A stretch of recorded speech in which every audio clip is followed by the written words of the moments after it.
She fell in love with a man who would never know her name. She gave up her voice to reach him, and every step she took on human legs felt like walking on the blades of 1,000 knives. That is what Hans Christian Andersen wrote in 1837, not a story about a girl who wanted to be part of his world, a story about a girl who destroyed herself for someone who was never hers to have. This is grim and true. The Little Mermaid is the youngest daughter of the Sea King, living beneath the ocean in a palace of amber and coral. She is 15 when she first surfaces and sees the human world.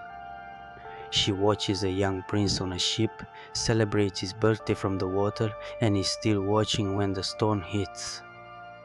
The ship breaks apart. The prince is thrown into the sea. She holds his head above water through the night and carries him to shore. She watches from behind the rocks as a young woman finds him on the beach. He wakes and looks at her, not the mermaid who saved his life, but the girl who found him. He does not know the mermaid exists. She cannot stop thinking about him.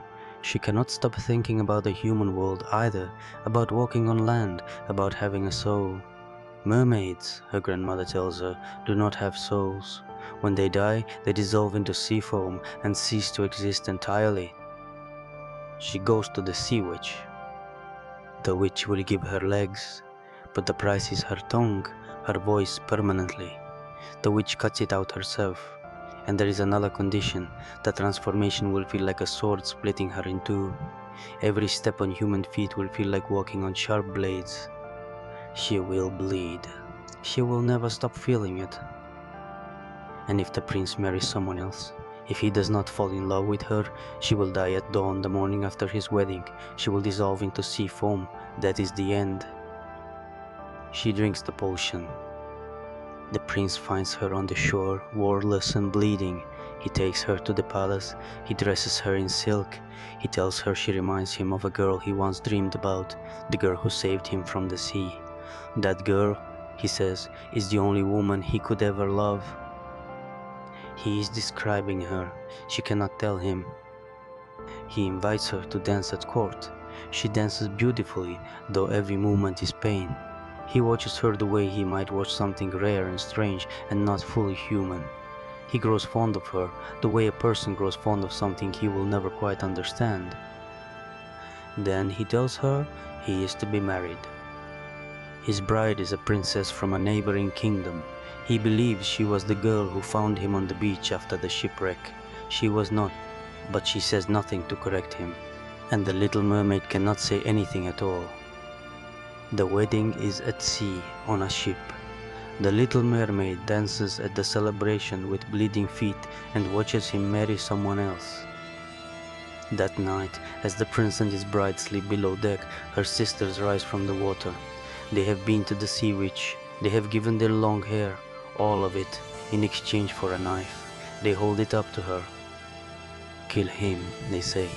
Drive the knife into his heart before sunrise. Let his blood fall on your feet, and you will become a mermaid again. You will live. She takes the knife. She goes below. She stands over him in the dark and looks at his face while he sleeps. She throws the knife into the sea. At dawn, she dissolves. Andersen added a coda, a vague consolation in which she becomes a spirit of the air, a formless thing that might earn a soul through 300 years of good deeds. Most people remember this as the ending. It is not really the ending.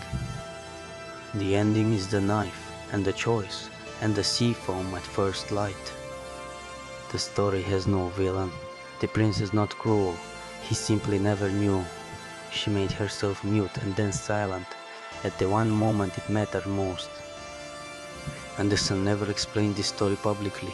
He never had to. He spent his life in love with a man who did not return it, who married someone else, and who remained his closest friend anyway. The Little Mermaid is not a fairy tale about the sea. This is grim and true. Subscribe if you want more of the real stories. Next week, Rapunzel, and what the brothers Grimm wrote before they decided to clean it up. Until then, stay in the dark.